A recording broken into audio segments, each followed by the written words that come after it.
So I just want to talk to you a little bit about why I'm worried about what's going on in the United States today. For a long time, I stayed away from politics. It was at the forefront of my life ever since I was a kid, seeing how things changed so rapidly back home. I remember the statues of Christopher Columbus being knocked down. After that, the street names changed. Not all of them, but quite a few of them. They changed the name of the national park in Caracas, El Ávila, to Guaraíra Repano, something more indigenous. They changed the flag of our country. They also changed the name. They dismantled our police in 2001 and put in place a new one. They changed our voting system, so the way we voted changed after the second election of Chavez. Or before the second election, I would say.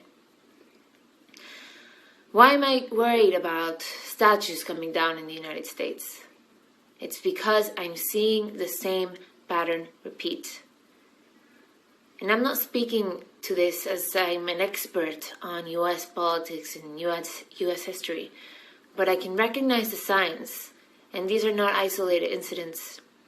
I've been hearing from people from Cuba, people that left Soviet countries, that they feel the same thing is repeating. And these countries are not the same. Cuba is not the same as Soviet countries. Venezuela was not the same as Cuba. But yet, the intention was there to topple the current structure and take over. And the attack on history, by first going after those symbols, was the first way to do it. These groups are not hiding their intentions. They're making it quite clear. Someone, the founder of one of the groups that started this whole attack on symbols and statues, already said openly that she's a trained Marxist. They've already shown friendships to the Venezuelan regime. So yes, this is all hitting a little bit too close to home. And I'm not a politician. I've worked to get away from politics since I moved to the US in 2010. But all of this is just bringing me back. There's a clear attack to certain symbols, and it's not just Confederate statues. So let's get away from this idea that the attack is on Confederate statues and therefore on slavery.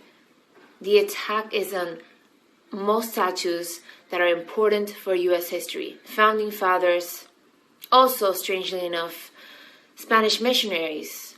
For example, Junipero Serra, like his statue came down in California.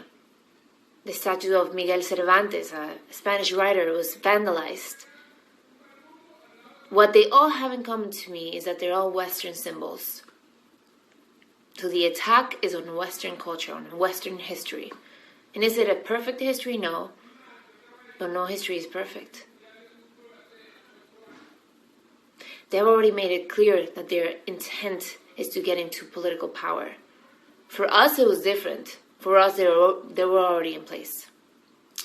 Here, that's their intention. Do I believe that U.S. politics and the U.S. government is stronger? Yes, absolutely yes. But for me, the problem is that democracy needs to be defended and guarded and nurtured all the time. Venezuelan democracy wasn't the strongest in the last few years in the 90s. It was taken for granted. It was assumed it was always going to be there. And therefore corruption grew. We had that blind spot. We believed it would never happen to us. We believed we were in the right path. But here, what I hear from many Americans and many of my American peers and friends is that it would never happen here. It's impossible. And that to me is worrisome. Democracy has to be protected and nurtured always. Don't ever take it for granted. It didn't work out for us. And I really do hope that this is just a passing phase. But I had to say my opinion. This was all just bringing me back a little bit too much.